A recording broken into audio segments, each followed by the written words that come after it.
Nós recebemos nesse momento o senador Eduardo Gerão, do Podemos do Ceará. Muito bom dia, senador. Seja bem-vindo ao Jornal da Manhã, segunda edição. Gostaria de convidá-lo a participar aqui do nosso debate e já no primeiro momento fazer a pergunta para o senhor de como fica agora, qual é a sua aposta com a saída do senador da CPI, a possível entrada da mãe do senador, mas que ainda não é provavelmente não está muito preparada para participar de uma CPI. O senador Reins entra no lugar?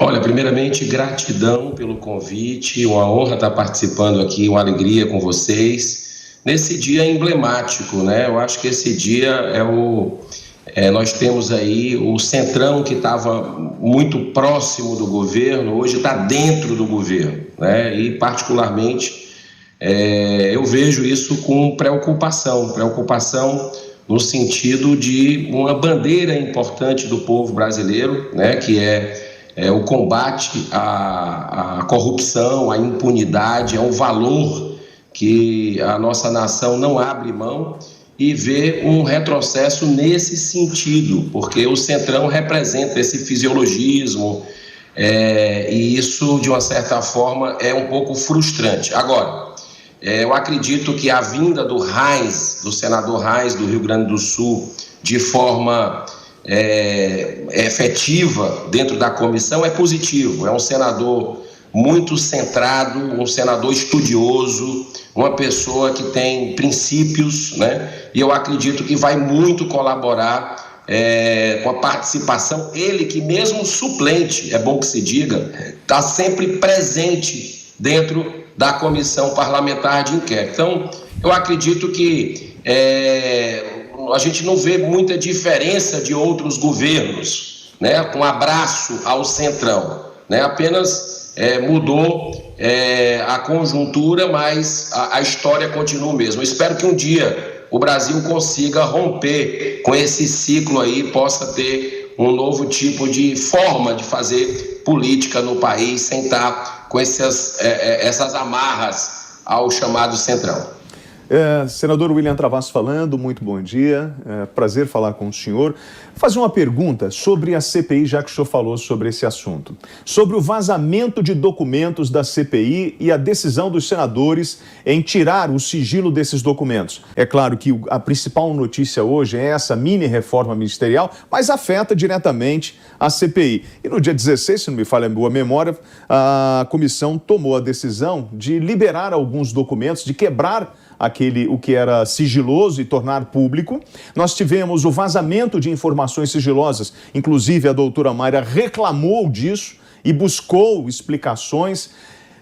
Queria que o senhor falasse sobre justamente essa postura da comissão, dessa liderança da comissão parlamentar de inquérito.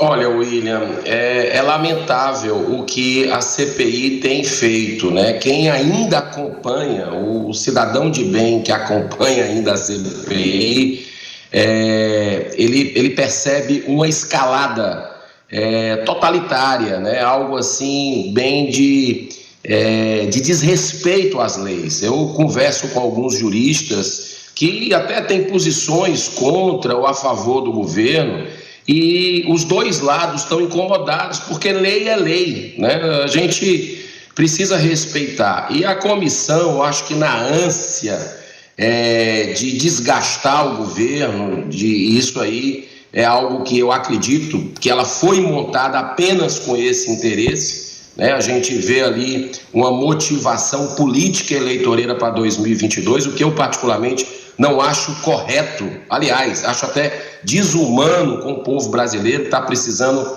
que a gente dê a mão a ele, com reformas, como a tributária, a administrativa.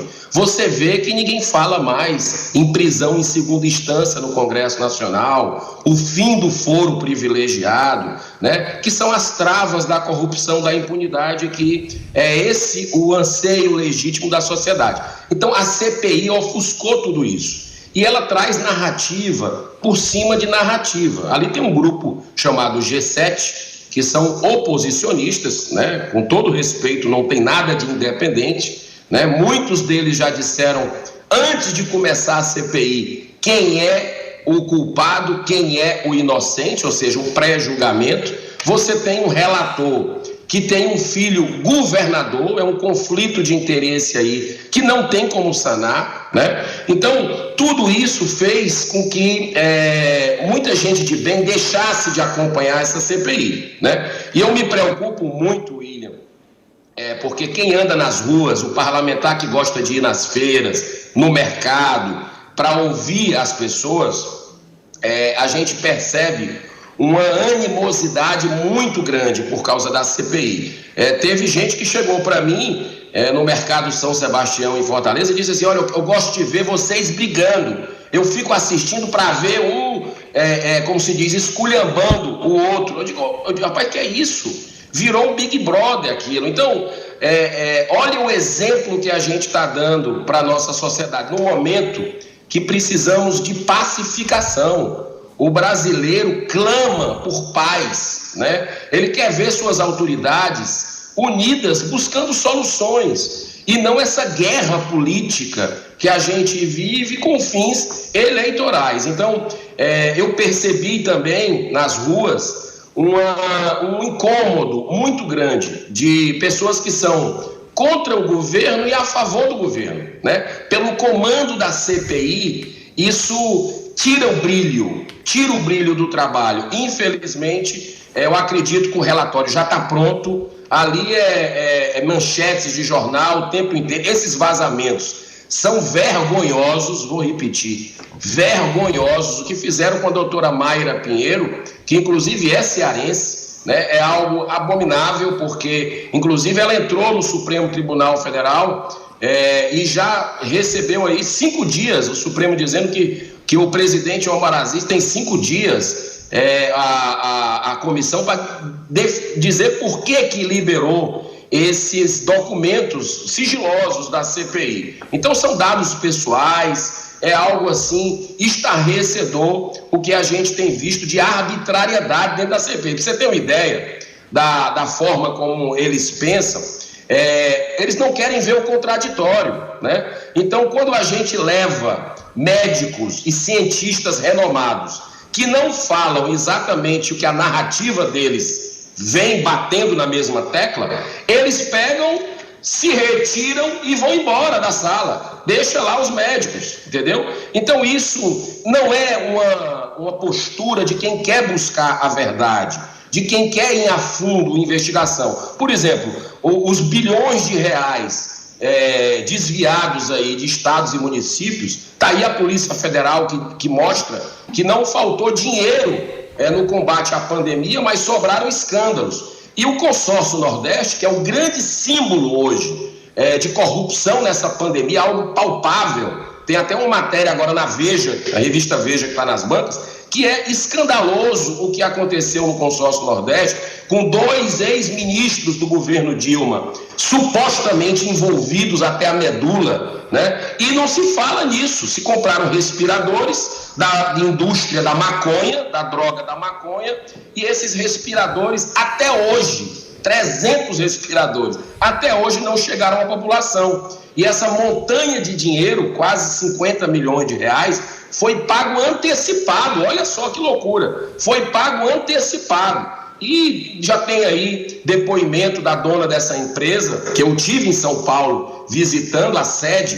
Nem sede comercial eles têm, é uma sede residencial, né? Ela já disse que foi pedido de superfaturamento e cita 2 irmãos de alma, que são os 2 ex-ministros, Edinho Silva, que hoje é prefeito de Araraquara, queria receber parte desses respiradores. Olha que jogada, porque Araraquara não tem nada a ver com o Nordeste, pelo que eu saiba, né? É o interior de São Paulo. E o outro irmão de alma que ela cita é o Carlos Gabas, que simplesmente também andava de moto com a presidente Dilma, ex-ministro, e que é o diretor executivo do Consórcio Nordeste. A CPI, dando uma demonstração de que não quer saber disso, buscar a verdade dos escândalos de corrupção em estados e municípios, negou por 6-4, foram buscar senador que nunca tinha participado de sessão na CPI, lá no Pará, ele que também tem um filho governador, o Helder Barbalho, para votar contra a oitiva, a convocação do Carlos Gabas. Mas nós não vamos desistir, não. Nós vamos continuar insistindo, porque cada vez mais o povo brasileiro quer saber o que aconteceu com esses bilhões de reais de verbas federais, comprovadamente federais, que foram para estados e municípios. Senador, nós vamos voltar nesse assunto do consórcio Nordeste, mas antes eu gostaria de aproveitar uma fala sua sobre união, a necessidade de união no governo, e fazer a seguinte pergunta. Na sua opinião, Ciro Nogueira vem com a função, como fica agora essa relação entre Executivo e Congresso? Ele vem com a função de aliar, de apoiar Jair Bolsonaro ou de evitar desgastes, de evitar embates? Eu acredito que as duas coisas, Mariana. Eu vejo que foi uma mexida no jogo de xadrez, traz o Centrão para a cozinha. O Centrão já estava rondando há muito tempo o governo, ele vem agora para a cozinha, ou seja, uma grande bandeira do governo cai, né, nesse aspecto do toma lá da cá, porque a expressão do Centrão é essa. Né? Nada contra a pessoa, absolutamente nada contra a pessoa, mas é o fisiologismo do Centrão, né? Então é a barganha política. Então tudo isso é uma volta a uma política que a gente gostaria que já fosse embora, da velha prática política. Então eu vejo que, como foi colocado pelo Bernardi há pouco tempo, de forma muito inteligente, é o que temos para o almoço, né?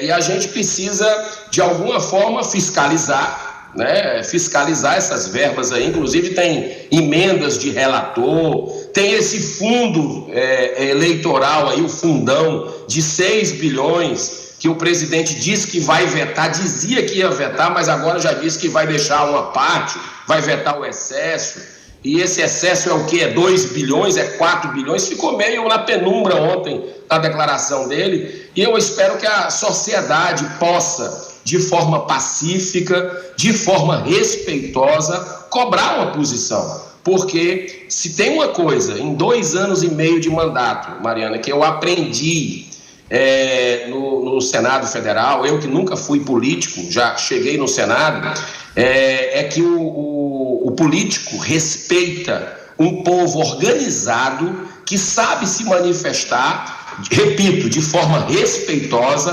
pacífica, mas de forma firme. Então eu acredito que esse momento é um momento que a sociedade precisa estar muito antenada com os próximos passos.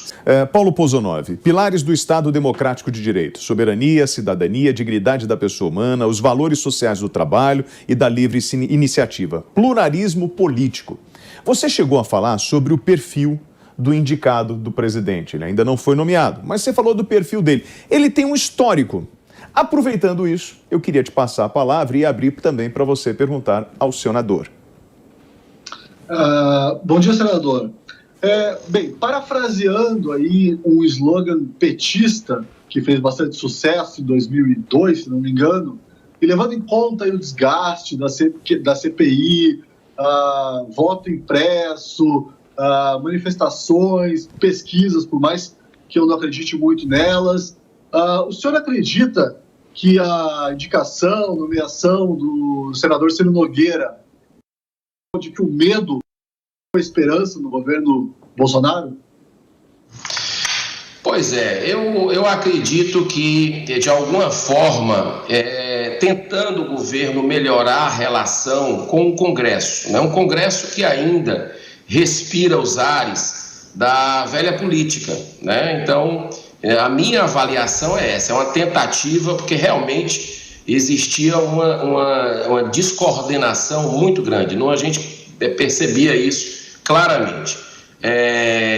O diálogo, né? E eu respondendo também um pouco da Marina, que eu acabei não falando de união, né? Esse que está aqui atrás de mim, que é o Mahatma Gandhi, ele colocava o seguinte: no olho por olho e dente por dente, a humanidade vai acabar cega e sem dentes, né? Então, essa questão dos extremos, da polarização que a gente vive, é um ambiente muito insalubre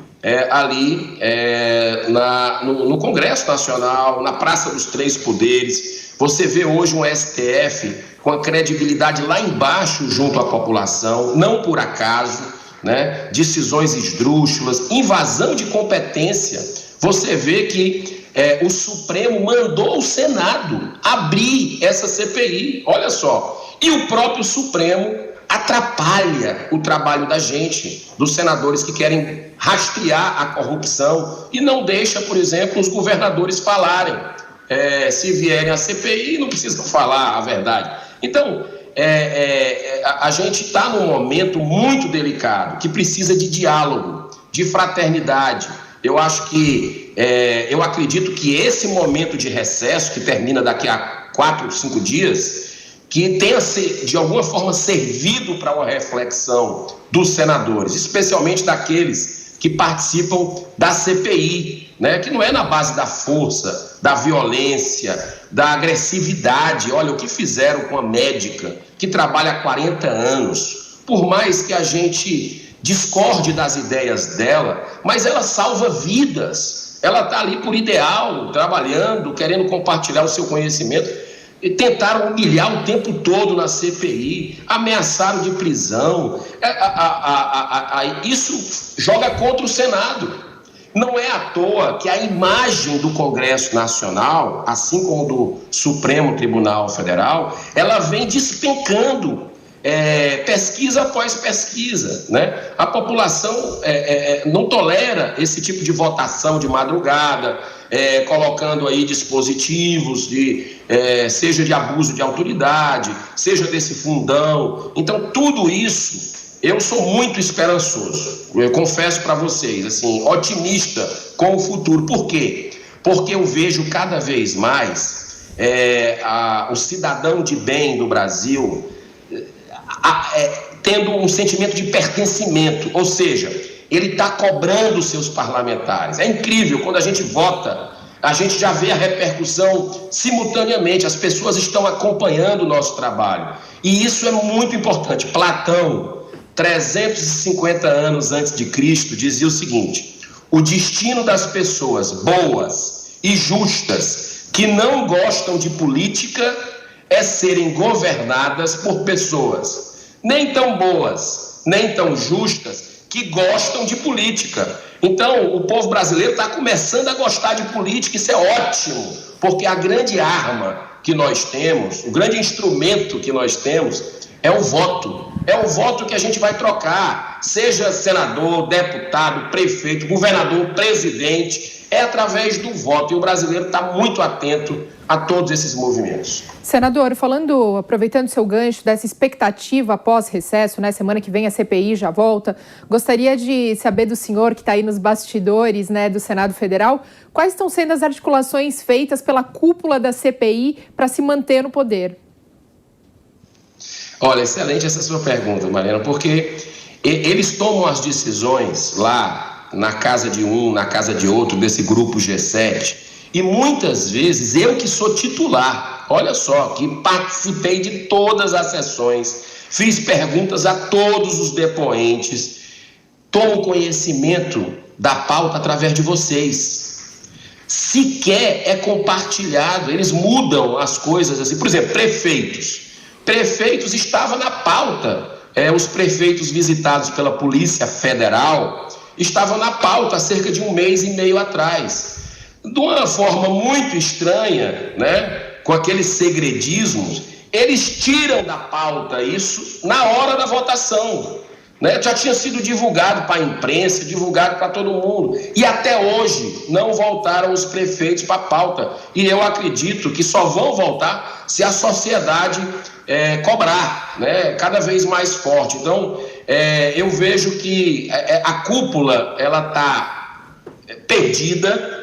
Eu vejo que ela está patinando, andando em círculos, né? Porque é uma sanha, uma ânsia tão grande de desgastar, de encontrar alguma coisa do governo federal. E olha que eu tenho minhas discordâncias, eu quero deixar muito claro do governo, né? O presidente causando aglomeração, sem uso de máscara, mas ele ganhou democraticamente. a eleição com quase 58 milhões de votos. E até hoje parece que não aceitaram isso. E tem que, eu acredito que faz parte do jogo democrático, numa eleição, você vai lá e tira, né? Agora, fazer o que estão fazendo com o país, eles estão achando que estão colocando o presidente Bolsonaro numa via crucis. E eu acho que eles estão colocando o Brasil numa via crucis. Isso é que é o problema, é o Brasil que está numa via crucis, paralisado com essa guerra política de CPI. Então, eu espero, sinceramente, que nesses próximos meses da CPI, são 3 meses, mas eu acredito que, como eles já estão com o relatório praticamente pronto, não precise disso tudo, que eles possam ter aí um simancol, como a gente diz, né? De, vamos lá, vamos colocar aqui no relatório o que a gente quer. Você vê as induções de resposta, muitas vezes, nos depoentes, né? Enfim. Senador. E faz para que isso seja, de uma certa forma, concluído, porque está começando a virar contra eles. A população está com ojeriza já da CPI, uma parte boa da população, porque vê a manipulação explícita com objetivo politiqueiro. Senador, como o senhor está falando sobre a eleição e o objetivo por parte de integrantes da CPI, que é arranhar a imagem do presidente, o senhor me provocou, e aí eu tenho que provocar o senhor. O presidente já fala em... Ele primeiro falou assim, olha, eu vou vetar o fundão eleitoral. Agora ele já fala, não, vou retirar 2 milhões. O senhor é contra ou a favor do fundão eleitoral? Olha, eu acredito que o fundão, ele, no momento atual na nossa democracia, é importante, com 2 bi. É muito dinheiro, mas 2 bilhões, que era o valor que tivemos na última eleição, eu acredito que possa ser mantido por um processo, eu acredito, de amadurecimento da nossa democracia para, em algum momento, por exemplo, você ter uma propaganda que seja mais igualitária para todo mundo. Uma câmera com um cenário para todos, que se possa fazer isso sem esse dinheiro todo, né, do contribuinte. Então, eu votei contra o fundão, infelizmente tive que votar contra a LDO, porque ali não tinha alternativa, ou você era contra tudo ou era a favor do fundão. Eu votei contra e acredito e torço para que o presidente da República mantenha o que ele disse quando ele saiu do hospital aí em São Paulo, dizendo que iria vetar e possa, de alguma forma, mandar alguma medida provisória para que se faça apenas 2 bi, que já é muito, mas pelo menos não triplica como o Congresso fez há 2 semanas atrás. Senador, muito obrigada pela sua participação aqui no Jornal da Manhã, segunda edição. Obrigado, gente. Gratidão, parabéns pelo trabalho independente e muito responsável com o Brasil.